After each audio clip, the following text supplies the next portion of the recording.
वाहिगुरु जी का खालसा वाहिगुरु जी की परम सन्मानयोग युगो युग अटल शब्द अवतार शांति के पुंज अमृत दे सोमे ज्ञान दे महान सागर दसां पातशाहियां दी आत्मक जोत श्री गुरु ग्रंथ साहिब जी महाराज जी की पावन पवित्र हजूरी विखे जुड़ी सरबत सुगत माई पाई। आओ सारे रल मिल के रोजाना की तरह गुरबाणी की अमृत विचार सांझी करन की कोशिश करिए।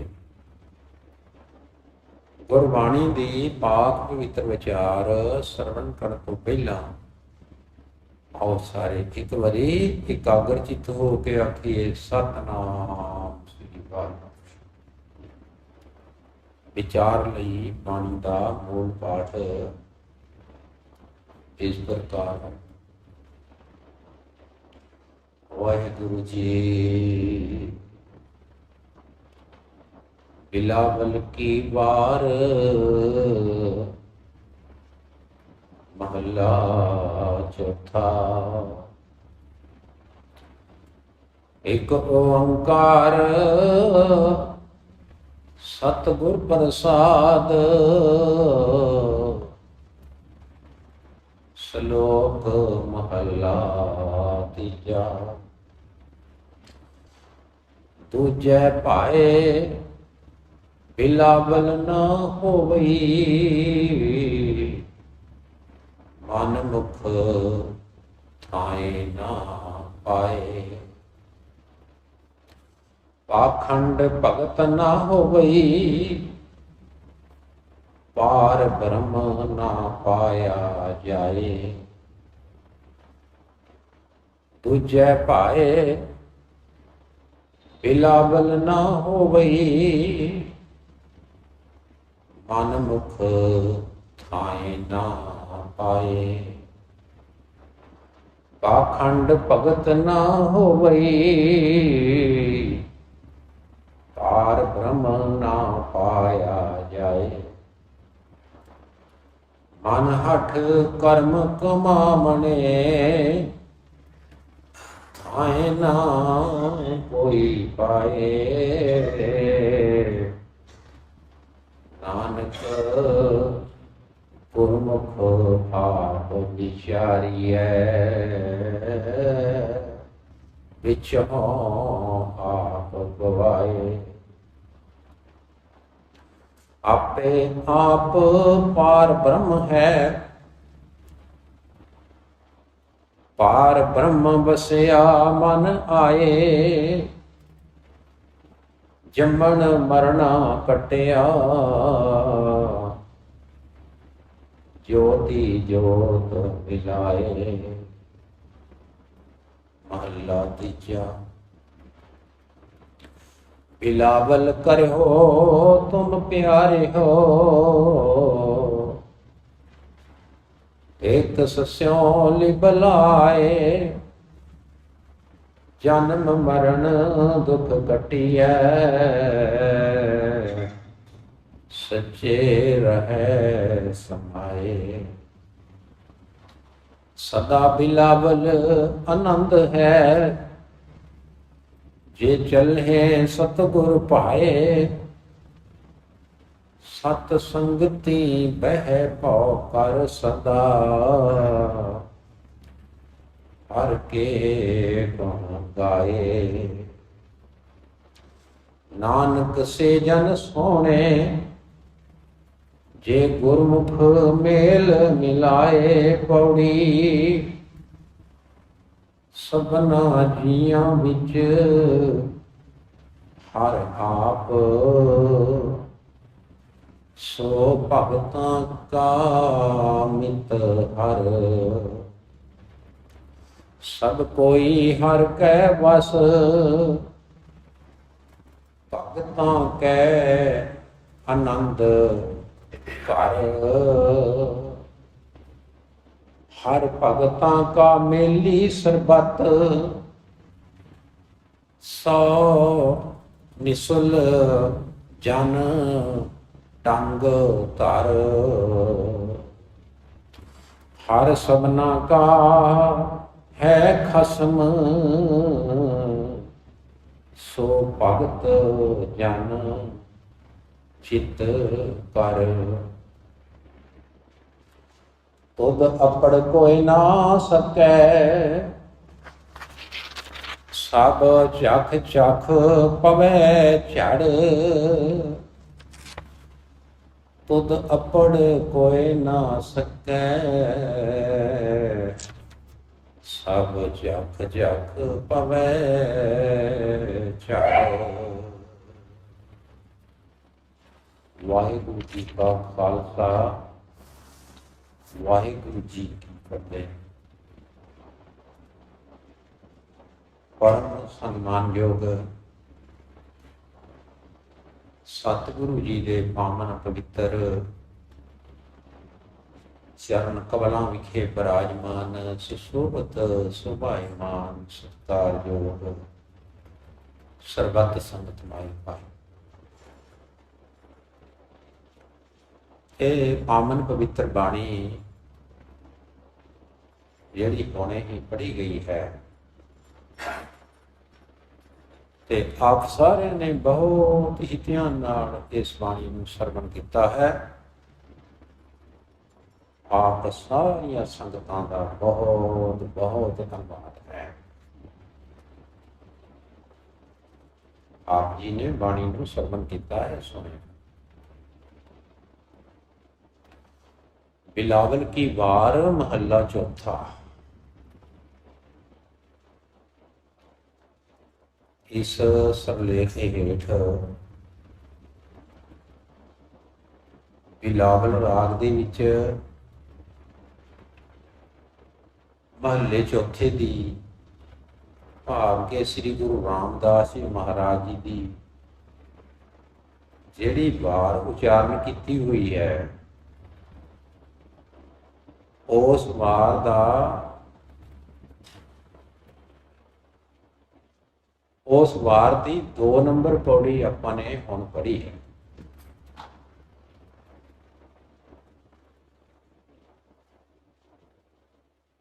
ते इस पौड़ी दे नाल 2 श्लोक हैं।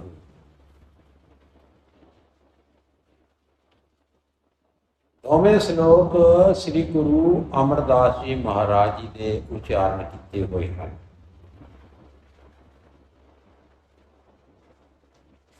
मूल रूप दे विच वार जिहड़ी है वो गुरु रामदास जी महाराज की उचारी हुई है, पर जिहड़े नाल श्लोक लाए हुए हैं गुरु अर्जन देव जी ने लाए हुए हैं ना श्लोक। जदों गुरु ग्रंथ साहिब जी ने संपादित किया उदों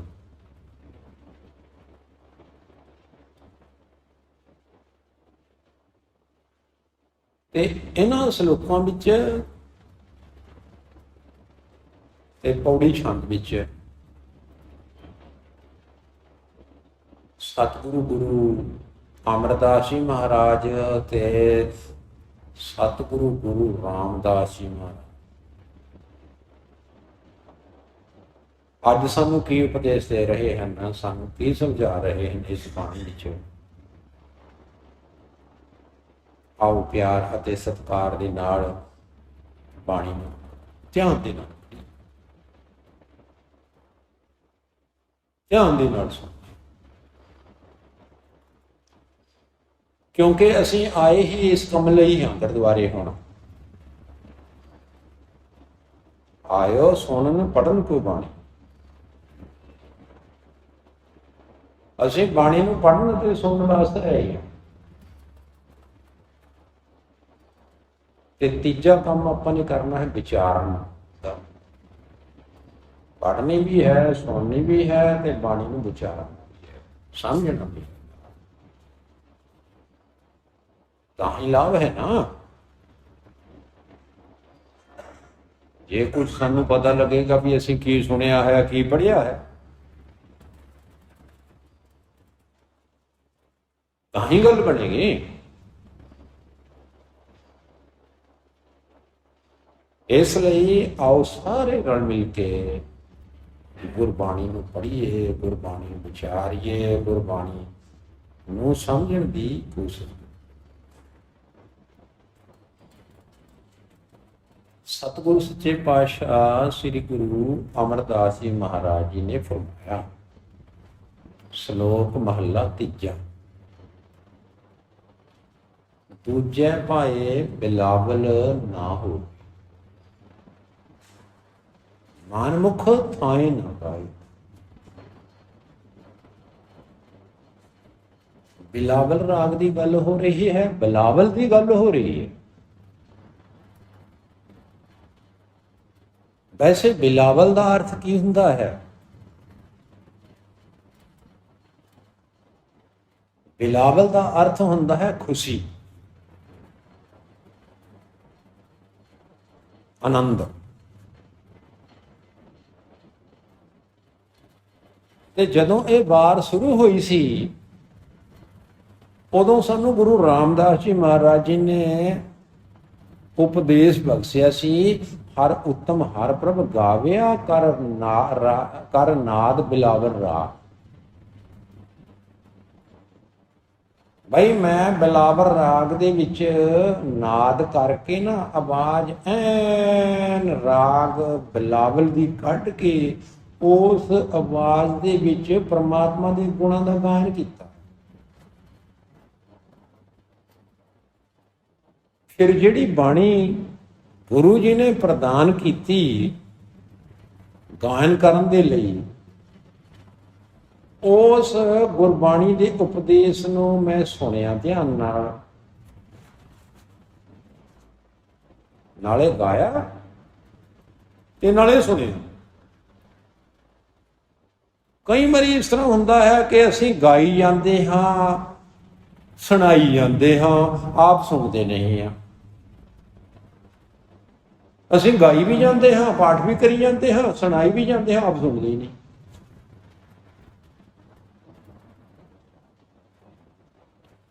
ਬਾਣੀ ਨੂੰ ਆਪ ਪੜ੍ਹਨਾ ਵੀ ਹੈ, ਬਾਣੀ ਨੂੰ ਆਪ ਗਾਉਣਾ ਵੀ ਹੈ, ਤੇ ਬਾਣੀ ਨੂੰ ਆਪ ਸੁਣਨਾ ਵੀ ਹੈ ਨਾਲ।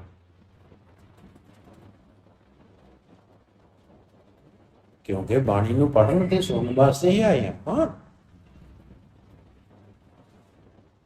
ਤੇ ਗੁਰੂ ਜੀ ਫਰਮਾਨ ਕਰ ਰਹੇ ਹਨ, ਕਹਿੰਦੇ ਮੈਂ ਇਹ ਰਾਗ ਬਿਲਾਵਲ ਦੇ ਵਿੱਚ ਆਪਣਾ ਨਾਦ ਕਰਕੇ, ਆਪਣੀ ਆਵਾਜ਼ ਐਨ ਬਿਲਾਵਲ ਰਾਗ ਦੇ ਵਿੱਚ ਸੁਰ ਕਰਕੇ ਪਰਮਾਤਮਾ ਦੇ ਗੁਣਾਂ ਨੂੰ ਗਾਇਆ।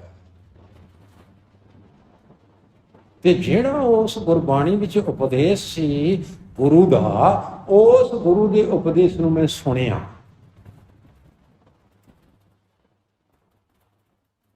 ਸੁਣ ਕੇ ਕੀ ਕੀਤਾ? ਅਸੀਂ ਤਾਂ ਸੁਣ ਕੇ ਕੰਨਾਂ ਪਿੱਛੇ ਮਾਰ ਦਿੰਦੇ ਹਾਂ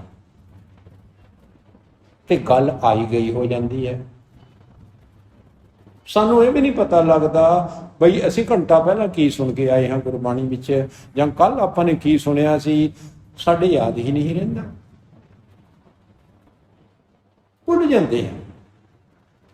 ਤੇ ਜੇਕਰ ਕੋਈ ਗੱਲ ਉਸ ਤਰ੍ਹਾਂ ਦੀ ਤੁਹਮਤਬਾਜ਼ੀ ਵਾਲੀ ਹੋਵੇ ਜਾਂ ਕੋਈ ਚੁਭਦੀ ਗੱਲ ਹੋਵੇ, ਉਹ ਸਾਰੀ ਜ਼ਿੰਦਗੀ ਬੰਦੇ ਤੇ ਯਾਦ ਰਹਿੰਦੀ ਹੈ।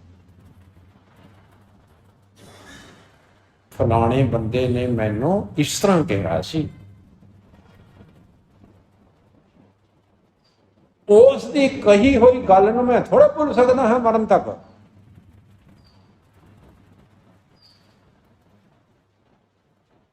ਉਹ ਗੱਲ ਤਾਂ ਅਸੀਂ ਮਰਨ ਤੱਕ ਭੁੱਲ ਨਹੀਂ ਰਹੇ,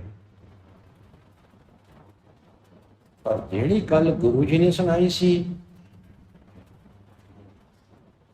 ਉਹ ਤਾਂ ਭੁੱਲ ਹੀ ਗਏ।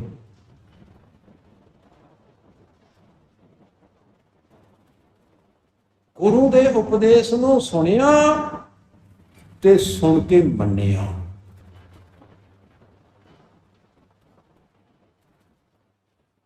ਮੰਨਣਾ ਜ਼ਰੂਰੀ ਹੈ।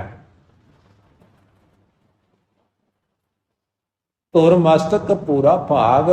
ਸਮਝ ਲਓ ਕਿ ਧੁਰ ਦਰਗਾਹ ਤੋਂ ਮੇਰੇ ਮਸਤਕ ਦੇ ਵਿੱਚ ਇਹ ਪੂਰਾ ਭਾਗ ਸੀ। ਚੰਗੀ ਮੇਰੀ ਕਿਸਮਤ ਸੀ ਨਹੀਂ ਹੈ, ਹੁਣ ਵੀ ਹੈ।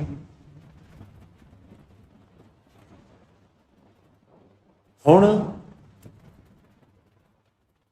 ਮੇਰੀ ਜਿਹੜੀ ਰਸਨਾ ਹੈ, ਜੀਭ ਹੈ, ਦਿਨ ਰਾਤ ਪ੍ਰਮਾਤਮਾ ਦੇ ਹੀ ਗੁਣ ਗਾਉਂਦੀ ਰਹਿੰਦੀ ਹੈ ਤੇ ਹਿਰਦੇ ਦੇ ਵਿੱਚ ਪ੍ਰਮਾਤਮਾ ਦੀ ਹੀ ਲੀਬ ਲੱਗੀ ਹੋਈ ਹੈ, ਜਿਸ ਕਰਕੇ ਮੇਰਾ ਤਨ ਵੀ ਹਰਿਆ ਹੋ ਗਿਆ ਹੈ, ਮੇਰਾ ਮਨ ਵੀ ਹਰਿਆ ਹੋ ਗਿਆ ਹੈ ਤੇ ਮਨ ਇਸ ਤਰ੍ਹਾਂ ਖਿੜ ਗਿਆ ਹੈ, ਇਸ ਤਰ੍ਹਾਂ ਹਰਿਆ ਭਰਿਆ ਹੋ ਗਿਆ ਹੈ ਜਿਵੇਂ ਕੋਈ ਬਾਗ ਹੁੰਦਾ ਹੈ।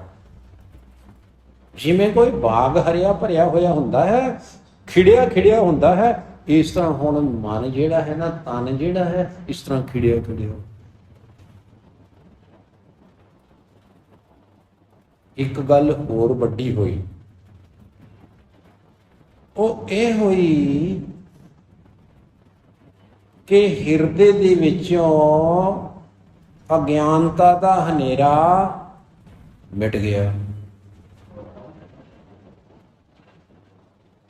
ਕਿਉਂਕਿ ਅੰਦਰ ਜਿਹੜਾ ਹੈ ਨਾ ਗੁਰੂ ਦੇ ਗਿਆਨ ਦਾ ਚਿਰਾਗ ਬਲ ਗਿਆ। ਚਿਰਾਗ ਹੁਣ ਤਾਂ ਚਿਰਾਗ ਕੋਈ ਕਹਿੰਦਾ ਨਹੀਂ, ਪਹਿਲਾਂ ਕਹਿੰਦੇ ਹੁੰਦੇ ਸੀ ਚਿਰਾਗ, ਦੀਵੇ ਨੂੰ ਕਹਿੰਦੇ ਹੁੰਦੇ ਸੀ। ਦੀਵੇ ਨੂੰ ਇਸ ਕਰਕੇ ਚਿਰਾਗ ਕਹਿੰਦੇ ਸੀ ਕਿਉਂਕਿ ਇਹ ਦੋ ਸ਼ਬਦਾਂ ਦਾ ਸੰਧੀ ਛੇਦ ਹੈ, ਚਿਰ ਆਗ। ਜਿੱਥੇ ਚਿਰ ਤੱਕ ਅੱਗ ਬਲਦੀ ਰਹੇ ਉਸ ਨੂੰ ਅਸੀਂ ਦੀਵਾ ਵੀ ਕਹਿੰਦੇ ਹਾਂ, ਉਸ ਨੂੰ ਅਸੀਂ ਚਿਰਾਗ ਵੀ ਕਹਿੰਦੇ ਹਾਂ, ਉਸ ਨੂੰ ਅਸੀਂ ਜੋਤ ਵੀ ਕਹਿ ਦਿੰਦੇ ਹਾਂ। ਕੋਈ ਹਿਰਦੇ ਦੇ ਵਿੱਚ ਨਾ ਜੋਤ ਜਾਗੀ, ਚਿਰਾਗ ਬਲ ਗਿਆ, ਦੀਵਾ ਬਲ ਗਿਆ। ਜਦੋਂ ਦੀਵਾ ਬਲਿਆ ਤਾਂ ਅਗਿਆਨਤਾ ਦਾ ਸਾਰਾ ਹਨੇਰਾ ਹੋ ਗਿਆ।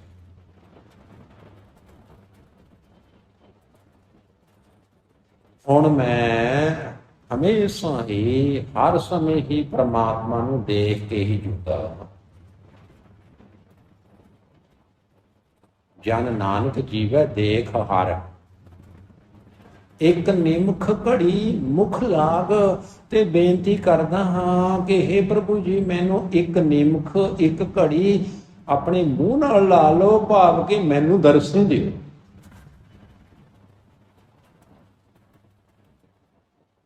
ਇਹ ਤਾਂ ਗੱਲ ਆਪਾਂ ਨੇ ਕੱਲ ਵੀ ਵਿਚਾਰੀ ਸੀ, ਪਰ ਅੱਜ ਜਿਹੜਾ ਮਸਲਾ ਹੈ ਇੱਥੋਂ ਸ਼ੁਰੂ ਹੋ ਰਿਹਾ ਹੈ। ਸੁਣੋ ਜਰਾ,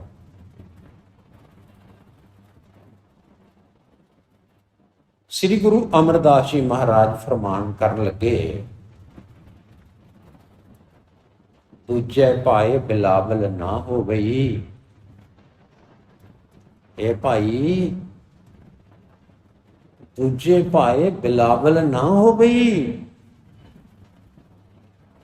ਦੂਜੇ ਭਾਏ ਤੋਂ ਭਾਵ ਕੀ ਹੁੰਦਾ ਹੈ? ਰੱਬ ਨੂੰ ਛੱਡ ਕੇ ਕਿਸੇ ਹੋਰ ਦੇ ਮਗਰ ਤੁਰਿਆ ਰਹਿਣਾ।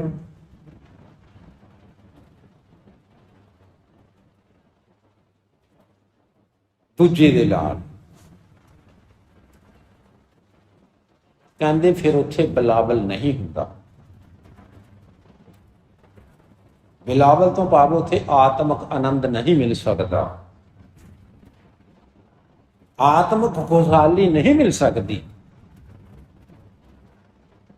ਕਿਉਂਕਿ ਗੁਰਬਾਣੀ ਇਸ ਗੱਲ ਦੀ ਪੁਸ਼ਟੀ ਕਰਦੀ ਹੈ। ਕਹਿੰਦੇ ਖਸਮ ਛੋੜ ਦੂਜੇ ਲੱਗੇ, ਡੁੱਬੇ ਸੇ ਬਣ ਜਾ ਰਿਹਾ। ਭਾਈ ਜਿਹੜੇ ਖਸਮ ਨੂੰ ਛੱਡ ਕੇ ਦੂਸਰੇ ਨਾਲ ਲੱਗ ਜਾਂਦੇ ਹਨ, ਉਹ ਬਣਜਾਰੇ ਤਾਂ ਡੁੱਬ ਜਾਂਦੇ ਆ। ਉਦੋਂ ਵੀ ਜਾਂਦੇ। ਜਿਹੜੇ ਪਰਮਾਤਮਾ ਨੂੰ ਛੱਡ ਕੇ ਮੜੀਆਂ ਵਸਾਣੀਆਂ ਦੇ ਨਾਲ ਜਾਂ ਕਬਰਾਂ ਫਬਰਾਂ ਦੇ ਨਾਲ, ਬਾਬਿਆਂ ਸ਼ਾਬਿਆਂ ਦੇ ਨਾਲ ਜੁੜ ਜਾਂਦੇ ਹਨ, ਉਹਨਾਂ ਦਾ ਵੀ ਇਹੋ ਹਾਲ ਹੁੰਦਾ। ਉਹਨਾਂ ਨੂੰ ਵੀ ਬਿਲਾਵਲ ਪ੍ਰਾਪਤ ਨਹੀਂ ਹੋ ਸਕਦਾ। ਤੇ ਨਾਲੇ ਜਿਹੜਾ ਮਨੁੱਖ ਆਪ ਹੁਦਰਾ ਹੋਵੇ, ਆਪ ਹੁਦਰਾ, ਕਿਸੇ ਦੀ ਮੰਨਦਾ ਹੀ ਨਾ ਹੋਵੇ, ਨਾ ਮਾਂ ਦੀ ਮੰਨਦਾ ਹੈ, ਨਾ ਬਾਪ ਦੀ ਮੰਨਦਾ ਹੈ, ਨਾ ਕਿਸੇ ਦੋਸਤ ਦੀ ਮੰਨਦਾ ਹੈ, ਨਾ ਕਿਸੇ ਸਿਆਣੇ ਬੰਦੇ ਦੀ ਮੰਨਦਾ ਹੈ, ਇਹ ਤਾਂ ਛੱਡੋ ਗੁਰੂ ਦੀ ਵੀ ਨਹੀਂ ਮੰਨਦਾ।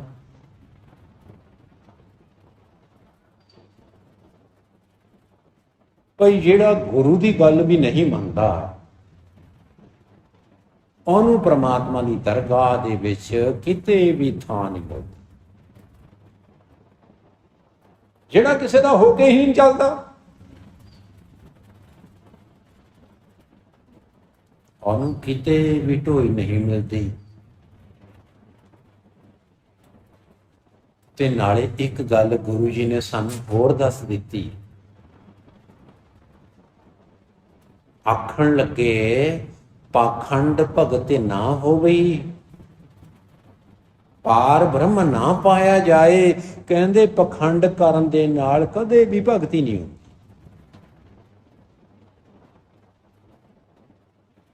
ਜੇ ਆਪਾਂ ਭਗਤੀ ਕਰਨ ਦਾ ਪਖੰਡ ਕਰੀਏ ਨਾ, ਜੇ ਅਸੀਂ ਸਿਮਰਨ ਕਰਨ ਦਾ ਪਖੰਡ ਕਰੀਏ, ਜੇ ਅਸੀਂ ਨਾਮ ਜਪਣ ਦਾ ਪਖੰਡ ਕਰੀਏ, ਜੇ ਅਸੀਂ ਸਿੱਖ ਬਣਨ ਦਾ ਪਖੰਡ ਕਰੀਏ, ਤਾਂ ਇਸ ਢੰਗ ਦੇ ਨਾਲ ਪ੍ਰਮਾਤਮਾ ਦੀ ਪ੍ਰਾਪਤੀ ਨਹੀਂ ਹੁੰਦੀ। ਪਖੰਡ ਕਰਨ ਦੇ ਨਾਲ ਪਖੰਡ ਕੀ ਹੁੰਦਾ ਹੈ?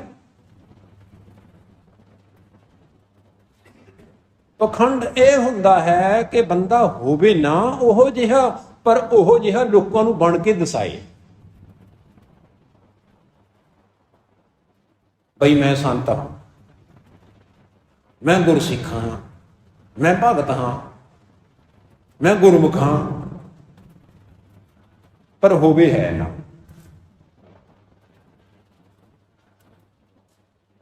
ਫਿਰ ਤਾਂ ਪਖੰਡ ਹੀ ਹੋਇਆ ਨਾ। ਅੰਦਰੋਂ ਕੁਝ ਹੋਰ ਹੈ, ਬਾਹਰੋਂ ਕੁਝ ਹੋਰ ਹੈ। ਦਿਸਣ ਨੂੰ ਭਲਾ ਚੰਗਾ ਬੰਦਾ ਲੱਗ ਰਿਹਾ ਹੈ ਤੇ ਹੈ ਖਰਾਬ।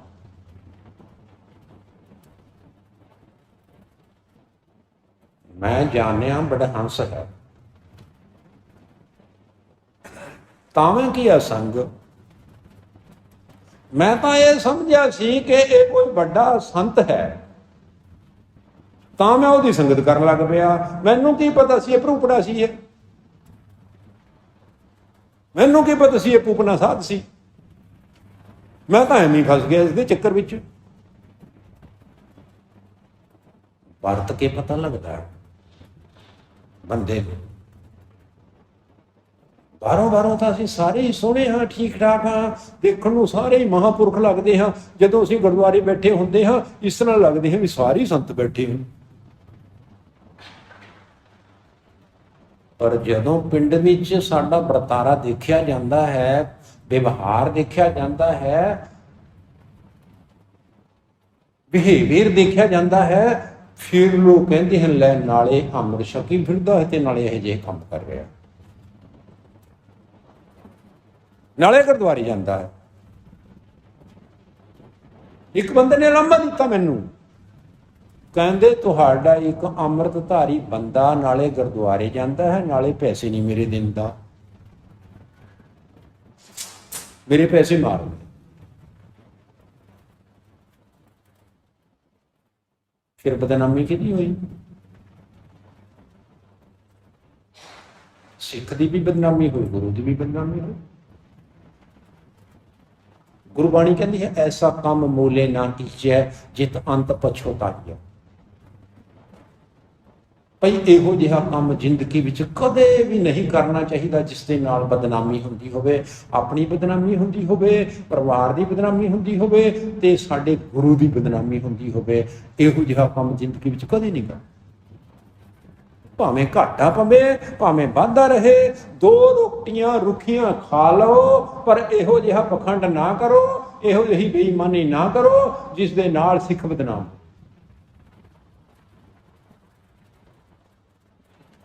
ਭਈ ਤਾਂ ਹੀ ਗੁਰੂ ਜੀ ਨੇ ਫਰਮਾਇਆ ਹੈ, ਪਾਖੰਡ ਭਗਤ ਨਾ ਹੋਵੀ, ਪਾਰ ਬ੍ਰਹਮ ਨਾ ਪਾਇਆ ਜਾਏ।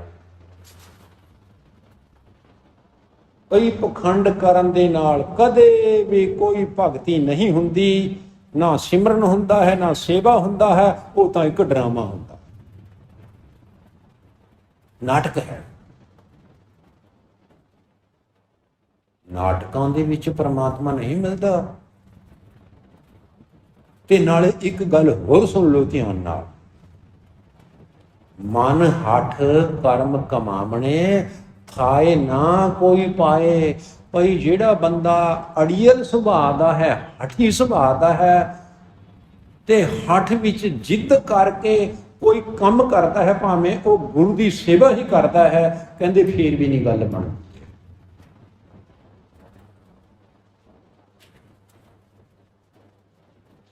ਕਈ ਬੰਦੇ ਅੜੀਅਲ ਬਹੁਤ ਹੁੰਦੇ ਆ, ਜਿੱਦੀ ਸੁਭਾਅ, ਹੱਠ ਨਾਲ। ਗੁਰੂ ਜੀ ਕਹਿੰਦੇ ਹਨ ਕਿ ਇਹ ਜਿਹੜਾ ਸਿੱਖੀ ਸਿਧਾਂਤ ਹੈ ਨਾ, ਸਿੱਖੀ ਫਲਸਫਾ ਹੈ, ਸਿੱਖੀ ਮਾਰਗ ਹੈ, ਇਹ ਹੱਠ ਮਾਰਗ ਨਹੀਂ ਹੈ,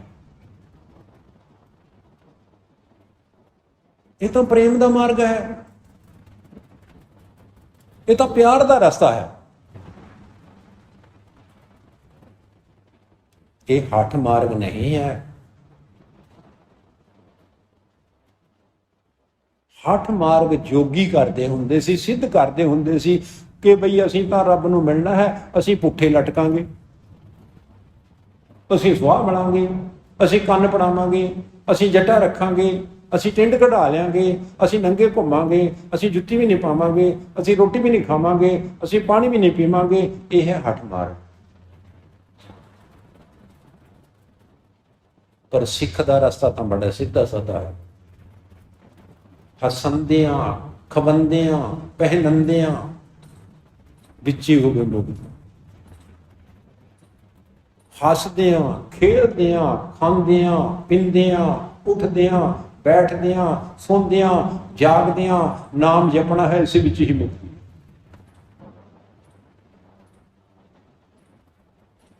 ਕਿੰਨਾ ਸਰਲ ਕੰਮ ਹੈ, कोई बंदस नहीं है, बिल्कुल रिलैक्स होके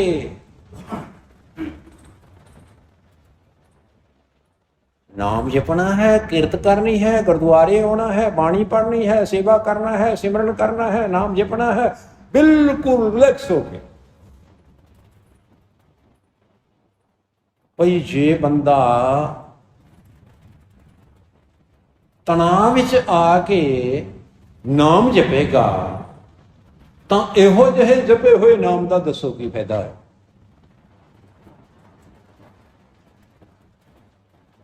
ਬਈ ਨਾਮ ਜਪਣ ਦੀ ਹੀ ਟੈਨਸ਼ਨ ਲੱਗੀ ਹੋਈ ਹੈ,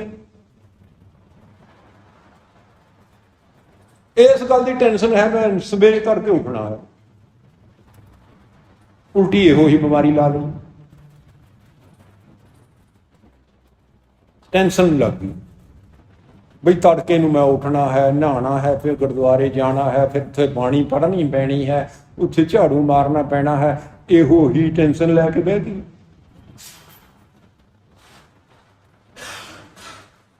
ਭਈ ਇਹੋ ਜਿਹੀ ਟੈਨਸ਼ਨ ਨਹੀਂ ਲੈਣੀ ਬਿਲਕੁਲ।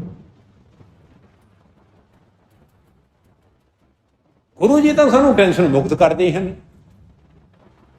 ਅਸੀਂ ਉਲਟਾ ਟੈਨਸ਼ਨ ਲੈ ਬੈਠੇ। ਫਿਰ ਤਾਂ ਗੁਰੂ ਕੋਲ ਆਉਣ ਦਾ ਕੋਈ ਲਾਭ ਨਾ ਹੋਇਆ, ਸਗੋਂ ਨੁਕਸਾਨ ਹੋ ਗਿਆ। ਤਾਂ ਸਤਿਗੁਰੂ ਜੀ ਨੇ ਫਰਮਾਇਆ, ਮਨ ਹੱਠ ਕਰਮ ਕਮਾਵਣੇ, ਖਾਏ ਨਾ ਕੋਈ ਪਾਏ। ਭਈ ਜੇ ਮਨ ਹੱਠ ਦੇ ਨਾਲ ਕੋਈ ਕੰਮ ਕਰਦਾ ਹੈ, ਸੇਵਾ ਕਰਦਾ ਹੈ, ਪਾਠ ਕਰਦਾ ਹੈ, ਸਿਮਰਨ ਕਰਦਾ ਹੈ, ਨਾਮ ਜਪਦਾ ਹੈ, ਉਹਨੂੰ ਵੀ ਕੋਈ ਥਾਂ ਨਹੀਂ ਮਿਲਦੀ। ਹਾਂ, ਨਾਨਕ ਗੁਰਮੁਖ ਆਪ ਵਿਚਾਰੀਐ, ਵਿੱਚੋਂ ਆਪ ਗਵਾਏ। ਗੁਰੂ ਦੇ ਰਾਹੀਂ ਗੁਰਮੁਖ ਬਣ ਕੇ ਆਪਣੇ ਆਪ ਦੀ ਵਿਚਾਰ ਕਰਨੀ ਹੈ। ਆਪਣੇ ਆਪ ਦੀ ਵਿਚਾਰ ਆਪਣਾ ਆਪਾ ਵਿੱਚੋਂ ਕੱਢ ਕੇ, ਆਪਣਾ ਆਪਾ ਵਿੱਚੋਂ ਕੱਢ ਕੇ ਨਾ, ਆਪਣੀ ਮੈਂ ਖਤਮ ਕਰਕੇ, ਆਪਣੀ ਹਉਮੈ ਖਤਮ ਕਰਕੇ, ਆਪਣਾ ਮਾਣ ਖਤਮ ਕਰਕੇ ਫੇਰ ਗੱਲ ਸ਼ੁਰੂ ਕਰਨੀ ਹੈ ਇੱਥੇ। ਭਈ ਸ਼ਾਇਦ ਪਤਾ ਨਹੀਂ ਤਾਂ ਹੀ ਕਿਹਾ ਹੈ ਗੁਰੂ ਜੀ ਨੇ ਕਿ ਪਹਿਲਾ ਮਰਨ ਕਬੂਲ, ਜੀਵਨ ਕੀ ਛੱਡ ਆਸ, ਹੋ ਸਭਨ ਕੀ ਰਹਿਣ ਕਾ ਤੂੰ ਆਓ ਹਮਾਰੇ ਪਾਸ। ਤਾਂ ਹੀ ਕਹੀ ਹੈ ਗੱਲ। ਤੇ ਫਿਰ ਪਤਾ ਲੱਗੇਗਾ। ਕੀ ਪਤਾ ਲੱਗੇਗਾ? ਇਹ ਪਤਾ ਲੱਗੇਗਾ ਕਿ ਆਪੇ ਆਪ ਪਾਰ ਬ੍ਰਹਮ ਹੈ।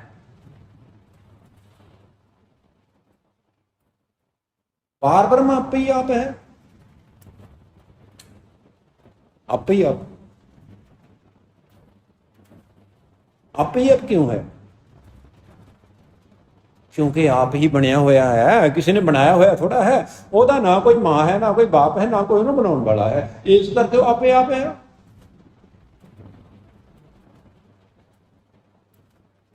ਆਪਿਆ ਨਾ ਜਾਏ, ਕੀਤਾ ਨਾ ਹੋਏ, ਆਪੇ ਆਪ ਨਿਰੰਜਨ ਸੋਏ। ਜਿਉ ਸੇਵਿਆ ਤਿਨ ਪਾਇਆ ਮਾਨ। ਭਈ ਇਹੋ ਜਿਹੇ ਪ੍ਰਮਾਤਮਾ ਨੂੰ ਜਿਨ੍ਹਾਂ ਨੇ ਵੀ ਸਿਮਰਿਆ, ਉਹਨਾਂ ਨੂੰ ਮਾਣ ਮਿਲਿਆ, ਉਹਨਾਂ ਨੂੰ ਸਨਮਾਨ ਮਿਲਿਆ, ਉਹਨਾਂ ਨੂੰ ਇੱਜ਼ਤ ਮਿਲੀ, ਉਹਨਾਂ ਨੂੰ ਦਰਗਾਹ ਦੇ ਵਿੱਚ ਢੋਈ ਮਿਲ ਗਈ।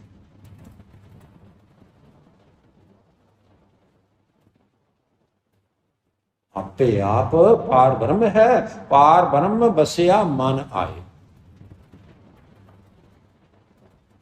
ਫਿਰ ਪਾਰ ਬ੍ਰਹਮ ਮਨ ਦੇ ਵਿੱਚ ਆ ਕੇ ਬਸ ਗਿਆ।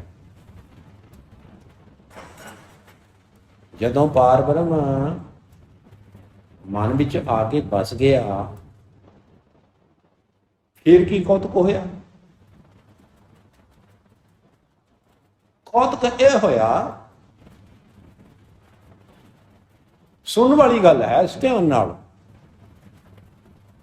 ਕੌਤਕ ਇਹ ਹੋਇਆ ਕਿ ਜਨਮ ਮਰਨ ਦੁੱਖ ਪਟੀਐ ਸੱਚੈ, ਜਨਮ ਜੰਮਣ ਮਰਨਾ ਕਟਿਆ, ਜੋਤੀ ਜੋਤ ਮਿਲਾਏ। ਮੇਰਾ ਜਿਹੜਾ ਜਨਮ ਹੈ, ਮਰਨ ਹੈ, ਉਹ ਕੱਟਿਆ ਗਿਆ। ਜਨਮ ਮਰਨ ਕੀ ਹੈ? ਇਸ ਨੂੰ ਕਹਿੰਦੇ ਆਵਾਗਮਨ। ਆਵਾਗਮਨ ਕੀ ਹੁੰਦਾ ਹੈ? ਆਉਣਾ ਅਤੇ ਜਾਣਾ, ਆਵਾਜਾਈ। ਸੜਕ ਤੇ ਭੀੜ ਲੱਗੀ ਰਹਿੰਦੀ ਹੈ ਨਾ ਸਾਰਾ ਦਿਨ। ਆਵਾਜਾਈ ਦੇਖੀ ਹੈ ਕਿੰਨੀ ਹੈ? ਜੇ ਅਸੀਂ ਅੰਬਾਲੇ ਕੰਨੀ ਨੂੰ ਦੇਖਦੇ ਹਾਂ ਤਾਂ ਇਉਂ ਲੱਗਦਾ ਹੈ ਸਾਰੇ ਅੰਬਾਲੇ ਕੰਨੀ ਦੇ ਲੋਕ ਉਜੜ ਕੇ ਪਤਾ ਨਹੀਂ ਚੰਡੀਗੜ੍ਹ ਕਿਆ ਕਰਨ ਜਾ ਰਹੇ ਹਨ। ਤੇ ਜਦੋਂ ਅਸੀਂ ਚੰਡੀਗੜ੍ਹ ਵਾਲੀ ਸਾਈਡ ਦੇਖਦੇ ਹਾਂ, ਇਉਂ ਲੱਗਦਾ ਹੈ ਸਾਰੀ ਚੰਡੀਗੜ੍ਹ ਉਜੜ ਕੇ ਪਤਾ ਨਹੀਂ ਇੱਧਰ ਅੰਬਾਲੇ ਕਿਆ ਕਰਨ ਜਾ ਰਹੀ ਹੈ। ਬਸ ਸੜਕ ਤੇ ਤਾਂਤਾ ਲੱਗਿਆ ਹੋਇਆ ਹੈ। ਕੋਈ ਇੱਧਰ ਨੂੰ ਆ ਰਿਹਾ ਹੈ, ਕੋਈ ਇੱਧਰ ਨੂੰ ਜਾ ਰਿਹਾ ਹੈ, ਕੋਈ ਇੱਧਰ ਨੂੰ ਆ ਰਿਹਾ ਹੈ, ਕੋਈ ਇੱਧਰ ਨੂੰ ਜਾ ਰਿਹਾ ਹੈ। ਕਈ ਤਾਂ ਮੇਰੇ ਵਰਗੇ ਵੈਸੇ ਹੀ ਘੁੰਮਦੇ ਫਿਰ ਰਹੇ ਨੇ ਫਜ਼ੂਲ ਵਿੱਚ। ਇੱਕ ਤਾਂ ਚਲੋ ਐਮਰਜੈਂਸੀ ਹੋਈ, ਜ਼ਰੂਰੀ ਜਾਣਾ ਪੈ ਗਿਆ, ਠੀਕ ਹੈ, ਜਾਣਾ ਹੈ, ਪਰ ਇੱਕ ਮੇਰੇ ਵਰਗੇ ਵੈਸੇ ਹੀ ਘੁੰਮ ਰਹੇ। ਇਸ ਨੂੰ ਕਹਿੰਦੇ ਹੈ ਆਵਾਗਮਨ। ਆਵਾਗਮਨ। ਜਿਉਂ ਆਇਆ ਤਿਉਂ ਜਾਸੀ ਬੌਰਾ। ਪਾਗਲ ਜਿਵੇਂ ਆਇਆ ਸੀ ਨਾ ਮੂਰਖ, ਇਸੇ ਤਰ੍ਹਾਂ ਹੀ ਵਾਪਸ ਚਲਾ ਗਿਆ। ਕਿਉਂ ਆਇਆ ਸੀ? ਵੈਸੇ ਹੀ ਪੈਟਰੋਲ ਫੂਕਣ। ਐਵੇਂ ਟਾਈਮ ਬਰਬਾਦ ਕਰਦਾ ਫਿਰ ਰਿਹਾ ਸੀ ਸੜਕਾਂ ਤੇ। ਨਾ ਕੁਛ ਲੈ ਕੇ ਆਇਆ ਹੈ, ਨਾ ਕੁਛ ਵੇਚ ਕੇ ਗਿਆ ਹੈ, ਐਵੇਂ ਚੱਕਰ ਮਾਰ ਰਿਹਾ।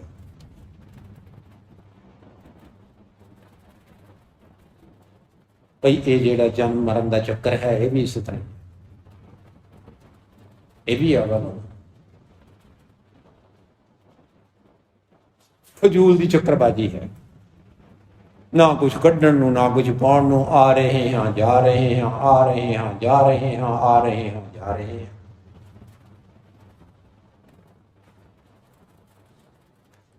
ਹੁਣ ਗੁਰੂ ਦੀ ਕਿਰਪਾ ਹੋਈ, ਬਾਬਾ ਜੀ ਨੇ, ਸਤਿਗੁਰੂ ਸੱਚੇ ਪਾਤਸ਼ਾਹ ਜੀ ਨੇ ਜਨਮ ਅਤੇ ਮਰਨ ਕੱਟ ਦਿੱਤਾ। ਭਲਾ ਹੋਆ ਮੇਰਾ ਚਰਖਾ ਟੁੱਟਾ, ਜਿੰਦ ਅਜਾਬੋਂ ਛੁੱਟੀ। ਚੰਗਾ ਹੋ ਗਿਆ ਮੇਰਾ ਚਰਖਾ ਟੁੱਟ ਗਿਆ, ਜਿੰਦ ਮੇਰੀ ਅਜਾਬ ਤੋਂ ਛੁੱਟ ਗਈ, ਨਹੀਂ ਚਰਖਾ ਕੱਤਣ ਦਾ ਹੀ ਪੰਗਾ ਸੀ ਰੋਜ਼। ਚੰਗਾ ਹੋ ਗਿਆ। ਤੇ ਹੁਣ ਕੀ ਹੋਇਆ? ਜੋਤੀ ਜੋਤ ਮਿਲਾਏ। ਪਰਮਾਤਮਾ ਨੇ ਜੀਵ ਦੀ ਆਤਮਿਕ ਜੋਤ ਨੂੰ ਬ੍ਰਹਮ ਜੋਤ ਦੇ ਵਿੱਚ ਮਿਲਾ ਦਿੱਤਾ। ਪਰਮਾਤਮਕ ਜੋਤ ਵਿੱਚ ਮਿਲਾ ਦਿੱਤਾ। ਜਦੋਂ ਪਰਮਾਤਮਕ ਜੋਤ ਦੇ ਵਿੱਚ ਆਤਮਿਕ ਜੋਤ ਮਿਲੀ, ਫਿਰ ਕੀ ਹੋ ਗਿਆ? ਰੱਬ ਬਣ ਗਿਆ। ਇਨਸਾਨ ਤੋਂ ਭਗਵਾਨ ਬਣ ਗਿਆ।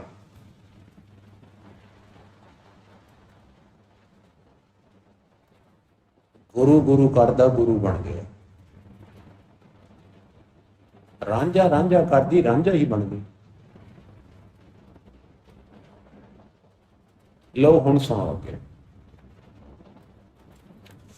ਬਿਲਾਵਲ ਕਰਿਓ ਤੁਮ ਪਿਆਰੇ ਹੋ, ਇੱਕ ਸੌ ਲਿਵ ਲਾਏ। ਇਹ ਪਿਆਰੇ ਜਨੋ, ਇਹ ਗੁਰੂ ਕੇ ਪਿਆਰਿਓ, ਤੁਸੀਂ ਵੀ ਭਾਈ ਬਿਲਾਵਲ ਕਰੋ। ਪਰ ਬਿਲਾਵਲ ਪਤਾ ਕਿਵੇਂ ਕਰਨਾ ਹੈ? ਬਿਲਾਵਲ ਰਾਗ ਕਿਵੇਂ ਗਾਉਣਾ ਹੈ? ਜਾਂ ਇਹ ਅਨੰਤ ਮੰਗਲ ਆਤਮਕ ਖੁਸ਼ੀਆਂ ਕਿਵੇਂ ਲੈਣੀਆਂ ਹਨ? ਇੱਕ ਸੌ ਲਿਵ ਲਾਏ। ਇੱਕ ਨਾਲ ਲਿਵ ਲੱਗੀ ਹੋਈ ਹੋਵੇ, ਧਿਆਨ ਇੱਕ ਵਿੱਚ ਹੋਵੇ। ਜਦੋਂ ਕੀਰਤਨ ਕਰਨਾ ਹੈ ਨਾ, ਜਦੋਂ ਸਿਮਰਨ ਕਰਨਾ ਹੈ, ਧਿਆਨ ਇੱਕ ਵਿੱਚ ਹੋਵੇ। ਸਾਡਾ ਧਿਆਨ ਇੱਕ ਹੁੰਦਾ ਹੀ ਨਹੀਂ ਹੈ। ਨਾ ਇੱਕ ਮਨ ਹੁੰਦਾ ਹੈ, ਨਾ ਇੱਕ ਚਿੱਤ ਹੁੰਦਾ ਹੈ। ਮਨ ਮੇਰਾ ਕੁਰਾਲੀ, ਮੈਂ ਕਿੱਥੇ ਆਣ ਬਹਾਲੀ। ਮਨ ਮੈਂ ਕੁਰਾਲੀ ਵਿੱਚ ਬੈਠਿਆ ਹਾਂ ਤੇ ਬੈਠਾ ਤੇ ਗੁਰਬਾਣੀ ਕਹਿੰਦੇ ਇੱਕ ਮਨ ਇੱਕ ਚਿੱਤ ਹੋ ਕੇ ਲਿਵ ਲਾ ਕੇ ਫਿਰ ਜਨਮ ਮਰਨ ਦੁੱਖ ਕੱਟੀ ਹੈ, ਸੱਚੇ ਰਹਿ ਸਮਾਏ। ਫਿਰ ਜਨਮ ਅਤੇ ਮਰਨ ਦਾ ਦੁੱਖ ਜਿਹੜਾ ਹੈ ਉਹ ਕੱਟਿਆ ਜਾਂਦਾ ਹੈ ਤੇ ਸੱਚੇ ਦੇ ਵਿੱਚ ਸਮਾਈ ਹੁੰਦੀ ਹੈ।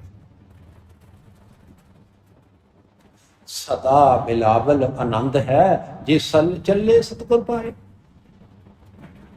ਭਾਈ ਜੇਕਰ ਕੋਈ ਸਤਿਗੁਰੂ ਜੀ ਦੇ ਭਾਏ, ਸਤਿਗੁਰੂ ਅਨੁਸਾਰੀ ਹੋ ਕੇ ਚਲੇ ਤੇ ਉਹਦੇ ਲਈ ਤਾਂ ਸਦਾ ਹੀ ਬਿਲਾਵਲ ਹੈ ਤੇ ਸਦਾ ਹੀ ਆਨੰਦ ਹੈ, ਮੌਜ।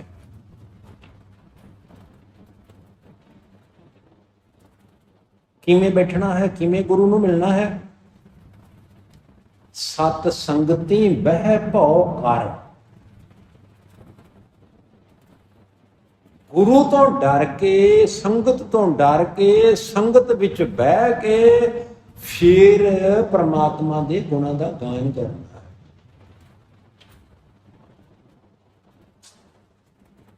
ਸਤ ਸੰਗਤ ਵਿੱਚ। ਸਤ ਸੰਗਤੀ ਬਹਿ ਭਉ ਕਰ, ਸਦਾ ਹਰ ਕੇ ਗੁਣ ਗਾਏ। ਨਾਨਕ ਸੇ ਜਨ ਸੋਹਣੇ। ਜੇ ਗੁਰਮੁਖ ਮੇਲ ਮਿਲਾਏ, ਭਾਈ ਜਿਨ੍ਹਾਂ ਨੂੰ ਗੁਰੂ ਨੇ ਆਪਣੇ ਨਾਲ ਮਿਲਾ ਕੇ ਪਰਮਾਤਮਾ ਦੇ ਨਾਲ ਮਿਲਾ ਦਿੱਤਾ, ਉਹਨਾਂ ਤੋਂ ਸੋਹਣਾ ਬੰਦਾ ਕੋਈ ਨਹੀਂ ਦੁਨੀਆ ਵਿੱਚ। ਉਹ ਸਭ ਤੋਂ ਸੋਹਣੇ। ਲਓ ਜੀ ਹੁਣ ਸੁਣੋ ਪੌੜੀ। ਪੌੜੀ ਵਿੱਚ ਸ੍ਰੀ ਗੁਰੂ ਰਾਮਦਾਸ ਜੀ ਮਹਾਰਾਜ ਸਾਨੂੰ ਦੱਸਣ ਲੱਗੇ ਹਨ ਬਹੁਤ ਚੰਗੀਆਂ ਗੱਲਾਂ। ਫਰਮਾਇਆ ਸਭਨਾ ਜੀਆਂ ਵਿੱਚ ਹਰ ਆਪ सो भगतां का मित हर। भई जेड़ा परमात्मा सारिया जीवां दे विच है, ओ परमात्मा भगतां दा खास दोस्त है, खास मित्र है भगतां दा। भाई मित्र जिहड़ा है, मित्र तां मित्र हुंदा है ना। कई वारी असीं कहंदे हां बई रिश्तेदारां नालों मेरा मित्र चंगा है। रिश्तेदार तां दूर हन, पर मेरा मित्र मेरे कोल है। जदों भी मैं फोन करदा हां उदों ही, कदे भी कोई संकट पैंदा है आके जदे खड़ जांदा है। गुरु जी ने भी बुलाया सी, आख्या सी मित्र प्यारे नूं हाल मुरीदां दा कहना। तुद बिन रोग रजाइयां दा ओढ़ण, नाग निवासां दा रहना। सोल सुराही खंजर प्याला, बिंग कसाइयां दा सहना। यारड़े दा सानू सत्थर चंगा, मैनू अपने मित्र दा सत्थर ही चंगा है। भावें बोरियां ही बिछाइयां हुई हैं, भावें सत्थर ही बिछाया होया है, भावें पराली ते ही पैंदा है, मैनू वो मित्र चंगा। पठ खेड़ियां दा रहना, अगला महलां नूं, कुली यार दी सुरग दा झोटा।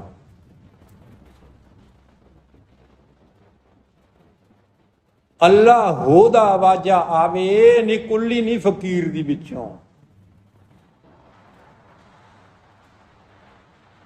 मैनू कुली चंगी है, यारड़े दा सत्थर चंगा है।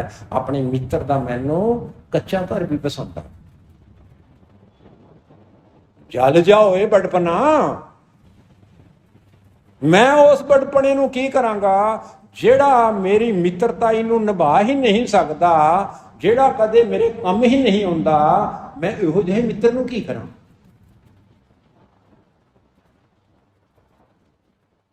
इत्थे लिखिया है भई भगतां दा मित्र है परमात्मा।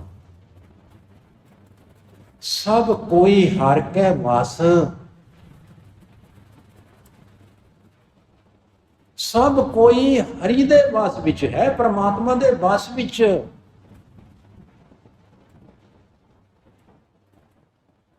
रब दा कंट्रोल है ना सारिया थावां ते। सगल समग्री तुमरे सूत्रधारी, तुम ते हो सो आज्ञाकारी। सारी समग्री सूत्रधारी हुई है, परोई हुई है।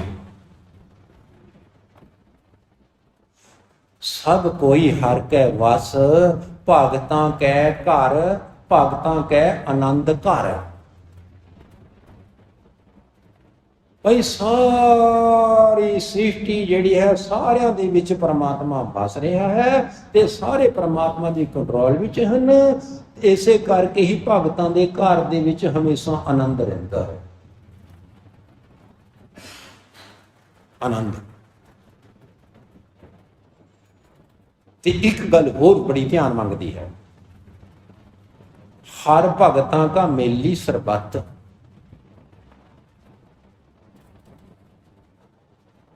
भाई जिहड़े भगत हन उन्हां दा मेली गेली तां परमात्मा आप है। उन्हां नूं काहदा फिकर। सैयां भयो कतवाल अब डर काहेगा।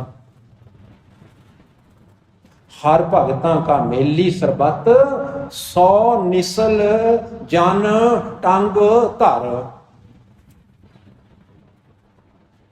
भाई इसे करके ही जिहड़े गुरु के प्यारे भगत जन हन वो तां ऐन राम दे नाल टंग ते टंग धर के सुनते हैं। यह भी एक पंजाबी का मुहावरा है। बई फलाना बंदा तो आराम नाल लत्त ते लत्त करके सो रहा है।